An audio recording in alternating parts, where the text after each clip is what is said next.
भारत के रत्न श्री रतन टाटा आज हमारे बीच नहीं रहे।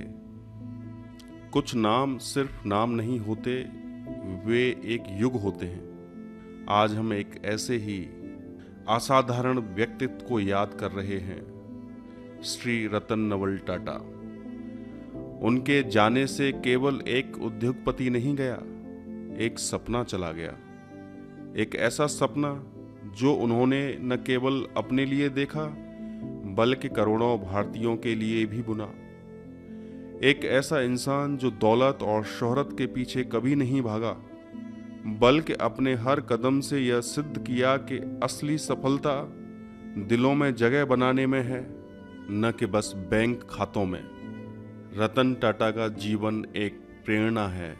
एक बच्चा जिसने अपने माता पिता के अलगाव का दर्द झेला, फिर भी अपनी दादी के संस्कारों से सीखा कि सहनशीलता और प्रेम से बड़ी कोई शक्ति नहीं होती। उनके लिए व्यवसाय केवल लाभ कमाने का जरिया नहीं था, यह एक माध्यम था लाखों लोगों की जिंदगी को बेहतर बनाने का। आज जब रतन टाटा हमारे बीच नहीं हैं, ऐसा लगता है जैसे भारत ने अपना एक अभिभावक खो दिया है। रतन टाटा का जन्म 28 दिसंबर 1937 को मुंबई में हुआ। एक बड़े घराने में जन्म लेने के बाद भी उनकी परवरिश संघर्षपूर्ण रही। 10 साल की उम्र में उनके माता पिता का तलाक हो गया और उनका पालन पोषण उनकी दादी नवजबाई टाटा ने किया। दादी के संस्कारों ने उन्हें सादगी और करुणा सिखाई। यहीं से उनके जीवन के मूल्यों की नींव पड़ी, जिन्होंने उन्हें महान नेतृत्व का प्रतीक बनाया। रतन टाटा ने 1962 में टाटा ग्रुप के साथ जुड़कर अपनी यात्रा शुरू की। हार्वर्ड बिजनेस स्कूल में पढ़ाई करने के बाद उन्होंने टाटा स्टील के शॉप फ्लोर पर काम किया। यहीं उन्होंने वास्तविक चुनौतियों को करीब से देखा और जाना कि नेतृत्व का मतलब सिर्फ आदेश देना नहीं, बल्कि साथ खड़े रहना है। 1991 में उन्होंने टाटा ग्रुप के चेयरमैन का पद संभाला। उस समय समूह कई आर्थिक कठिनाइयों से गुजर रहा था, लेकिन रतन टाटा ने अपनी दूरदृष्टि और साहस के साथ कंपनी को नई ऊंचाइयों पर पहुंचाया। 1998 में उन्होंने भारतीय बाजार के लिए सबसे सस्ती कार का सपना देखा, टाटा इंडिका, और फिर 2008 में लॉन्च हुई टाटा नैनो। यह कार न केवल उनकी तकनीकी क्षमता का प्रतीक थी, बल्कि यह उनके इस सोच का प्रमाण भी थी कि आम भारतीय के जीवन को बेहतर कैसे बनाया जा सकता है। उनका सबसे महत्वपूर्ण निर्णय था जगुआर लैंड रोवर का अधिग्रहण। 2008 में वैश्विक आर्थिक मंदी के समय उन्होंने एक साहसिक कदम उठाया। यह सौदा दुनिया को दिखाने वाला था कि भारतीय कंपनियां भी वैश्विक मंच पर खड़ी हो सकती हैं।